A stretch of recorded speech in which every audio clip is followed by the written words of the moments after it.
Hello guys and welcome to a Satisfactory video. In today's video I'll be showing you my Satisfactory world. Now it should be quite a long video because there's so much to show you. This world makes one turbo motor a second when all the machines are running. I'll turn them all off at the moment just because of lag. So if you're new to this channel, please subscribe and hit the like button if you enjoyed this video. Leave in a comment, tell me what your favourite part was of this whole world. But this part here that I'm currently showing you now is the motor farm. Now this produces over 60 motors a second. I want to say it produces around 120. So you can see all these steel beams, not steel beams, steel pipes going into this, what I like to call a burner. This is because not all the factories turned on and I don't want to waste the beams, so they're just going into the awesome thing, just so we get some points from it, and so all the coal and all the conveyor belts keep running. So this is all the resources required just for these motors. So as you can see, quite a few conveyor belts over there, which all lead into this factory. There's also another 4 or 5 on the right here, and then there's also these iron nodes over here. So I just take this hypertube down. I can give you another viewpoint from this factory, just from down here instead of the other side. So it does look a bit messy, but this is not finished yet. Or the exterior is not finished yet, but the actual motor bit is working fine. But this is to get this one turbo motor a second, which is quite hard, and you have to use so many nodes to do that. And you'll see where the magic happens later on. But this is just for the motors. All this is coal, which is what our factory needs. We just run along the edge here. Then I've got a direct path to where our pipes are. But we like using a grid, because if you don't use a grid, stuff can get quite messy, and it looks really nice just seeing a straight line with all these evenly spaced power poles along the way. So as you can see far left, if you look at my on the screen now, you can see the silhouette of the pipeline. Now to generate loads of power we needed to use oil. Coal's quite good, but coal's actually better used in steel. So we used all the oil to make plastic and to make fuel. Just jump down. So it's typical that as I'm arriving it's all foggy like this. Oh, never mind, as soon as I say that it goes. I think maybe it's just because of that section over there, because that usually gets this pink fog that goes around it. So I'm not going to go right over to the source because that's just obvious. They're just the oil extractors. But as you can see, this is where the pipeline begins. We do have a hypertube the whole way around. Now this is just so when we needed all the pipes back in the day when we were actually building this, we didn't have to, well, we could just use this to get from A to B instead of walking every time, because walking is boring, especially if you're doing the same journey so many times. So I just get up here. You can see we like to use the edge of the map, because the edge of the map there's nothing in the way, so there's no obstacles. So you can see the hypertube and then all the pipelines. Again, using this nice system, so it all it's quite satisfying. But as you can see right around the edge, that's where the train goes, because the train we didn't want the track leaving a big shadow over the world, and we wanted around the map we wanted the train line going around the whole way. So that's what that is. It's going to be a worldwide train, fast sort of transport method. So as I'm coming further along these, you can see all these different nodes are starting to all connect, and you can start to see what we like to call the Trans-Northern pipeline, because instead of the Transatlantic we just call it the Trans-Northern, because that's the name we picked and we kind of stuck with it. We were planning on getting it straight over the mountain like that, but we decided to go round instead, even though it probably would have been better just to pump all the water and oil there. So as you can see on our left, this is all the water nodes we're using. Now we could have actually done this a lot closer, but it's nice having all the pipes in one bunch. So there's all the water.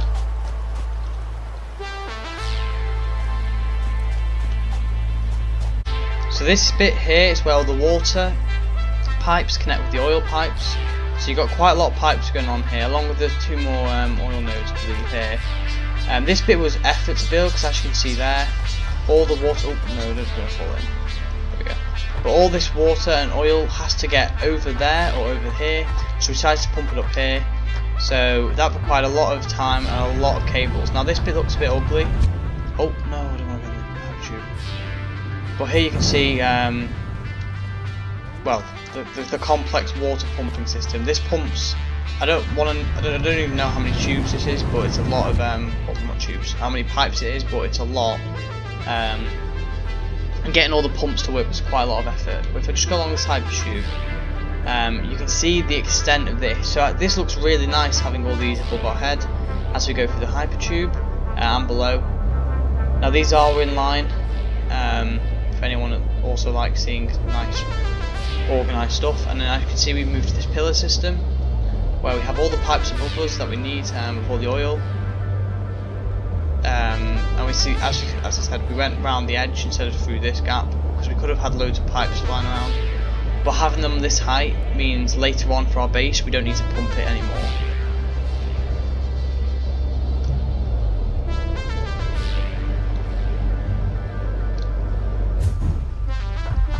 So as you can see here, we used some of the nodes.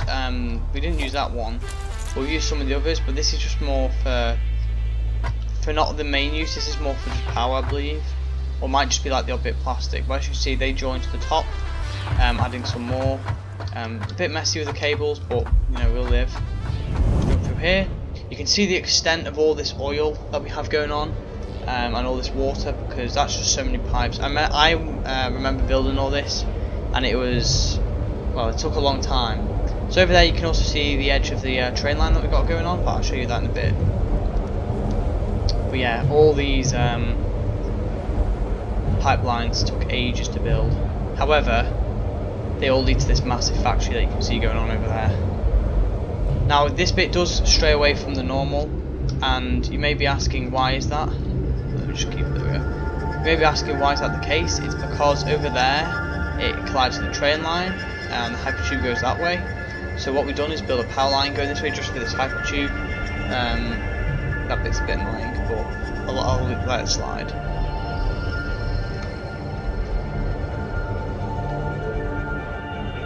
So as you can see, we're approaching the base now. Now this is where the machinery happens. This is where all the machines pump out all the turbo motors, all the oil that's required for all the plastic parts. Everything happens in this main factory. Now, what does that mean for me playing the game? It means a lot of lag. But what does it mean in terms of the end game? It means you can get a lot of turbo motors, which are at this point the final sort of item that you should be aiming for. I do think there will be more items in the future, but this is where our main base is. Now we do have some other bits I want to show you in a sec, but let me just give you a quick tour of this. So here you can see the quartz lines. All that is quartz. You can't see it again because it's quite far away. All that there is quartz. Entering into the system, there's all this water and oil, which some of it's not been done, but that's because we didn't need it. But it's always good to have more than too little. This system here is all the pipes going up. You can see some pumps sticking out of the wall there, but all that is pipes. Now this space here is just for trains.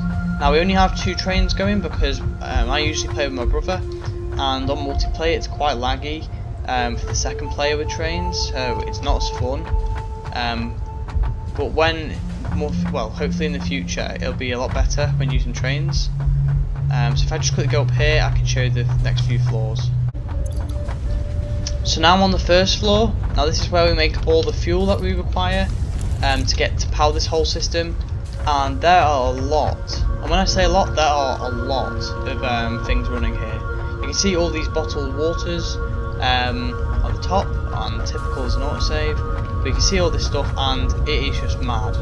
There's so much stuff going on in this factory in order for us to make this happen. Now we'll just wait out the autosave. Autosave done. But all this is to power. So if you look at this, we have 20,500. It fluctuates around that. What's a high? 21,000 is a high. That's just because it's quite hard to get all these to work 100% efficient. But if I click on one of these, it's, well, that's really not efficient, and that's because it's missing canisters. But all this produces all the fuel we need and all the bottled waters, and all this recycles a lot of the stuff, so it's as near, well, so we get as much stuff out of a single node as possible. So if I go on up, I can show you the next floor, or the next floor. So there's another floor doing a very similar thing. So I just slow down, just all this. So as you can see, when I went through there, there's even more floors worth of stuff. This is all the assemblers. So you can see quite a lot of stuff going into these. This floor's a bit more barren, but that's because as you get further up, you just need bigger machines and not more. As you can see, all these copper sheets are backlogged, and the reason why it's not very laggy at the moment is because I've turned all this off, which is a lot better than me trying to show you this all in lag, because it's all working. If I can just parkour a little bit, I can. Oh, great. So that's this floor. Again, another massive floor worth of stuff. And bear in mind, I want to say this is 100 by 100 foundations. So it may have 1600 meters of square floorage, but we'll see.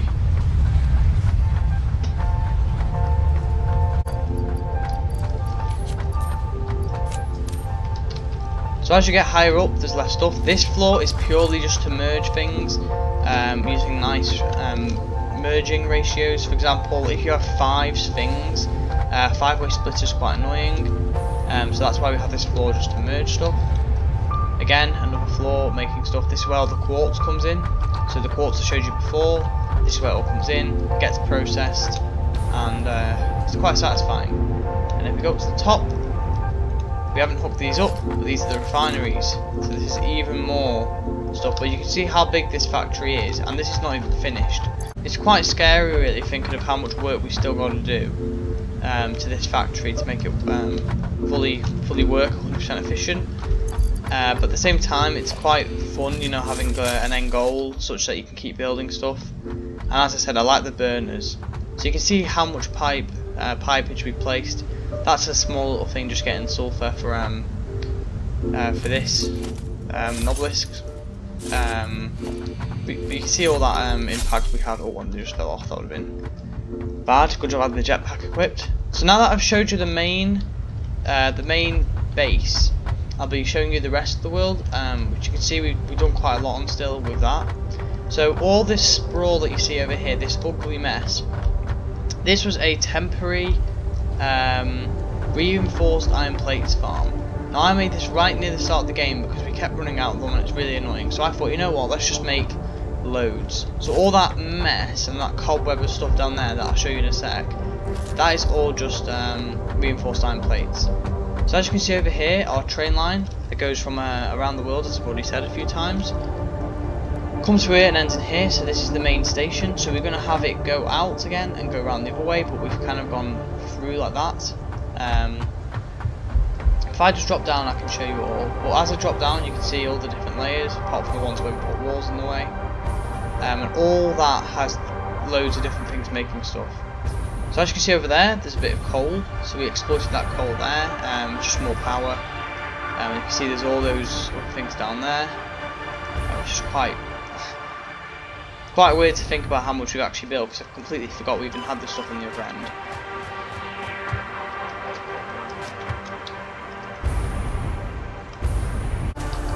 Now this here is where the original base was. Funnily enough, it wasn't there. This is the original base. It is tidied up a bit, well, quite a bit since we first started. But as you can see, there's a bit still messy. In fact, this is really messy. No wonder it's really laggy. That there makes a variety of things. So like copper sheets, some other copper-based products or items, whatever you want to call them. A lot of screws, all 100% efficiency, because it's nice having 100% efficiency, because I do like seeing a constant flow. But if I go over here, believe it or not, this is where our hub is. In this mess of chaos, well, in this chaos over here, here's our hub. And then over here we have another factory. Now this makes a load of copper stuff. So all of this is full. However, you may be thinking, well, what happens when it's full? Does it not just work? Or does it not just waste power and stuff? Well, actually we have an awesome sink here, as I said, the burners. Any excess stuff, so you see copper sheets and copper wires, that overflow from these all go in there, so we have a constant storage of all this, so we never need to worry about it. If I just can crawl in here, you can see here this wasn't very hard to make, just a few factories. We just go up here, not much, really, to be honest, and it's quite nice having an infinite supply really of all that stuff just mentioned. But if I come over this next rock, you should be able to see all the reinforced iron plates and all the screws going to make them. Yep, and here you can see, oh, massive lag there. But all these assemblers, all these are full of reinforced iron plates, so we have plenty of them, with so many of them actually. All these are backlogged, all these are full. That one's empty, which is interesting. But all these have just so many reinforced iron plates. This ball isn't 100% efficient, as you can see by all these backlogs. However, that's our new factory, which is we aim to make the best, whereas this is just temporary, or was temporary for early on in the game. But it's quite ugly, but also quite nice when you look at it, except when these conveyors glitch.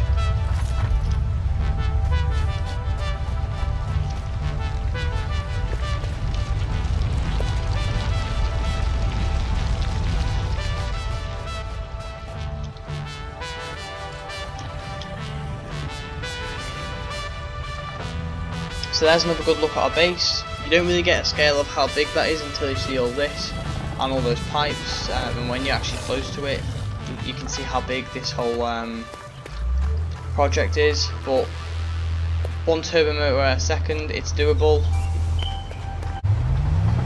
So here comes the train, and I managed to get in it, so I'll just leave it on automatic. But as you can see in single player, the trains work nice, no lag, nothing like that. When you're in multiplayer, the second person, the second person seems to get a load of lag. So all this stuff, concrete, not concrete, copper, being imported from there. You can see as well here, not quite the same as the other part of the world, but there's still a hypertube on this bit. Just in case you can't get on a train, you can just get on a hypertube, which is quite slow, but it's, you know, if you miss the train, then it'll still be faster than waiting for the train. So these are some of our final sections. So that there is, I believe it's a quartz node, and the quartz goes back the other way. So all that quartz I've shown you before comes from over here, along with water, and it gets manufactured and pushed all that way back to the base. We've still got somewhat of the bits to get to the sort of travel to get to the oil. However, you know, it's not too much further now.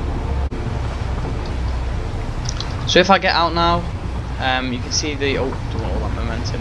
This is the final section, so this is where all the trains get the oil from. Again, we had to do another pumping system. This one wasn't as bad because there was only, what, 6 lanes, or 6 tubes worth of oil. But it's pumping it all from down there up to this nice level, so there's no extra pumps required. It goes into the train, and it's quite nice. So this is the last section of where we've actually built stuff. You can see the pipes are still quite complex, but nowhere near as complex as before, and the train slows down nicely into the station and then automatically loads full of oil. And yeah, that's about it. So if you guys have enjoyed this video, as I said before, please leave a like. There's a lot of effort that went into this world, and leaving a like just shows that you appreciate it, and it really helps the channel. If you're new to this channel as well, please subscribe. I'll be doing videos similar to this in the future. Oh, I just fell off. Oh, that's going to be effort to go all the way back up there. I nearly just died. That would have been one way to do an outro. Oh, I'm going to run out of fuel. I need to go into the water.